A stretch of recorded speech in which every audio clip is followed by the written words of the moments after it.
सभी साथियों को नमो बुधाय, जय भीम। हमारे साथ युवा क्रांतिकारी साथी हैं, हमारे मित्र के पुत्र हैं ये, और सुनार का काम करते हैं राकेश गौतम जी के। और मैं आज सब लोग यहाँ बाबा साहब की जो महापरिनिर्वाण दिवस है उसके उपलक्ष्य में यहाँ सब लोग पुष्प अर्पित कर रहे हैं। ये मेरा पार्क है मुरादनगर का, और आप सब लोग जब भी आएँ मुरादनगर में, यहाँ हर चीज़ की सुविधा अवेलेबल है, रुकने की, बैठने की, क्योंकि हमारे मुरादनगर के अंदर जो क्रांति साथियों ने करी हुई है उसमें सभी लोगों का बहुत बहुत साधुवाद है। मुरादनगर की समस्त आयोजक टीम का, युवाओं का, और ये पार्क पे मैं यहाँ बार बार वीडियो डालता रहता हूँ, तो इसमें आप देखिए यहाँ बहुत भव्य कार्यक्रम होता रहता है।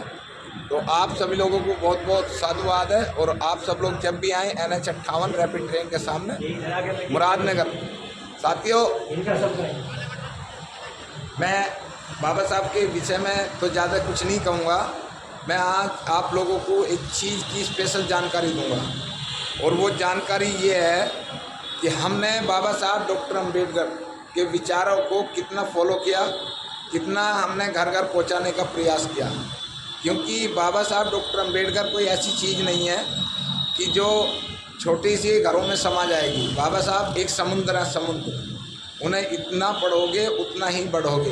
बाबा साहब डॉक्टर अम्बेडकर के बताए हुए रास्ते पर जो हमारा समाज चल रहा है वो दिन रात तरक्की कर रहा है, राजनीतिक हो, सामाजिक हो, धार्मिक हो, हर चीज़ में प्रयास कर रहा है। लेकिन उसके अंदर अभी कुछ चीज़ों की कमी आ रही है, जैसे कि हमने बाबा साहब के गले में आज पुष्प डाल रखे हैं, तो मेरा ये निवेदन है कि बाबा साहब के गले में पुष्प ना गिरे जाए, मेरा स्वयं का निवेदन है। और इस पर लाइक शेयर कमेंट भी करेंगे। बाबा साहब के चरणों में पुष्प अर्पित करे जाएँ, क्योंकि हमारा कद इतना बड़ा नहीं है कि हम उनकी गर्दन तक पहुँच जाएँ। हमें बाबा साहब के चरणों में पुष्प अर्पित करनी चाहिए, जैसे हम भगवान बुद्ध के चरणों में पुष्प अर्पित करते हैं, सतगुरु कबीर जी के चरणों में पुष्प अर्पित करते हैं, संत रविदास जी के चरणों में पुष्प अर्पित करते हैं। और साथियों, हमने बाबा साहब डॉक्टर अम्बेडकर से क्या सीखा, हमारे जीवन में क्या परिवर्तन हुआ, इसके विषय में सोचना हमारे लिए बहुत ज़रूरी है। हमने बाबा साहब के विचारों को घर घर तक कितना पहुंचाया, पे बैक टू सोसाइटी कितनी दी, और उसके साथ साथ सबसे बड़ी बात यह है कि हमने बाबा साहब की बात को कितना फॉलो किया। आज देश के अंदर हम खूब अच्छी तरक्की कर रहे हैं, चाहे हमें कितने भी लोग रोकने की कोशिश कर रहे हैं, लेकिन क्या हमने ऐसे समाज के निर्माण में कोई कार्य किया जो निर्माण हमारे समाज में होना चाहिए, उसका निर्माण अभी नहीं हो पा रहा। वो कारण क्या है? वो कारण ये है कि जब हम बाबा साहब डॉक्टर अम्बेडकर को पुष्प अर्पित करते हैं, जन्मदिन मनाते हैं, महापरिनिर्वाण दिवस भी मना रहे हैं, पूरे देश दुनिया में मनाया जा रहा है, लेकिन क्या हमने कोई ऐसा कार्य किया जिससे बाबा साहब को हम पुष्प चढ़ाकर खुश हों? वो कार्य है कि क्या हमारे युवा वर्ग या हमारे समाज के लोग बिना दान दहेज शादी करते हैं? किसी गरीब की बेटी हो या रईस की बेटी हो, आज एक बेटी पैदा होने के बाद सबसे बड़ा दिक्कत पड़ती है उसके फादर को, माता को, उसकी शादी की, यानी कि पढ़ाई लिखाई नहीं, क्योंकि जितनी बड़ी शिक्षा होगी उतनी बड़े ही दहेज हमें देना पड़ेगा। क्या हमने दहेज मुक्त अपनी बेटियों की शादी, अपने बेटों की शादी, अपने परिवार में किसी लोगों को श्रद्धांजलि दी?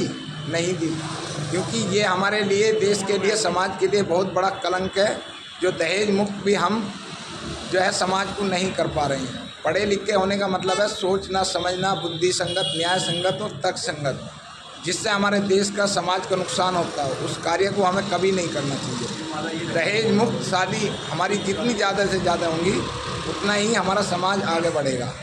एक स्पेशल चीज़ मैं और कहनी चाहूँगा, वो ये है कि हम लोग, मैं आज बाबा साहब के महापरिनिर्वाण पर कर रहा हूँ, आधे लोग बेवकूफ़ भी कहेंगे मुझे, कि हम मुर्दे को लेकर जाते हैं, जब आप कोई डेथ होती है तो उस पर हम कपड़ा डालते हैं, वो कपड़ा हमारा बेकार जाता है। उससे बेहतर ये है कि हमें उस परिवार को फाइनेंस मदद करनी चाहिए जिस परिवार में डेथ हो रही हो, ताकि उसका परिवार मजबूत हो। और कपड़ा जाता है शमशान घाट के अंदर, उसके बाद उतार कर उसे फेंक दिया जाता है, और वही कपड़ा बाज़ारों में आ जाता है। ना वो परिवार के काम आ रहा है, ना ही वो संस्था के। तो संस्थाओं से मेरा ये निवेदन है, जितने भी लोग सुनेंगे, आप लोग अपनी अपनी समिति के अंदर ऐसा प्रावधान करें कि जो भी डेथ हो उस पर जो कपड़ा डले, तो बाकी सब लोग उसको पैसे से मदद करें। तो मैं आप सभी लोगों को बाबा साहब के महापरिनिर्वाण दिवस पर शुभकामना तो नहीं दूंगा, क्योंकि ये हमारी दुख की घड़ी है, लेकिन आप सब लोग इस पर सोच विचार जरूर करेंगे कि बाबा साहब के विचारों को हम कैसे घर घर तक पहुंचा सकें। सभी साथियों को मेरी तरफ से नमो बुद्धाय, जय भीम। ये हमारा पार्क है, राजनगर डॉक्टर अम्बेडकर, BR अम्बेडकर। जय भीम।